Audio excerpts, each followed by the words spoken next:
তিনি বলেছেন এই আল হাইয়ুল কাইয়ুম এটা হচ্ছে ইসমে আজম। এটা কি? যে ইসমে আজম দিয়ে দোয়া করলে আল্লাহ দোয়া কবুল করে, আল্লাহর কাছে কিছু চাইলে আল্লাহ দেয়।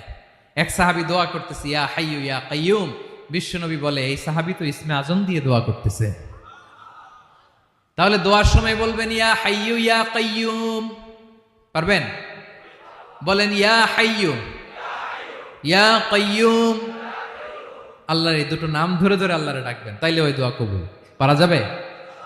বিশ্বনবী দোয়াতে বলতেন ইয়া হাইয়ু ইয়া কাইয়ুম বিরহমাতিকা আস্তাগীথ আসলিহ লি শা'নি কুল্লাহু ওয়া লা তাকিলনি ইলা নাফসি তারফাতা আইন। ও হাইয়ু ওয়া কাইয়ুম, ও শাশ্বত চিরঞ্জীব আল্লাহ, আসলিহ লি শা'নি কুল্লা, আমার সব কিছুকে আপনি ফিক্স করে দেন, ঠিক করে দেন।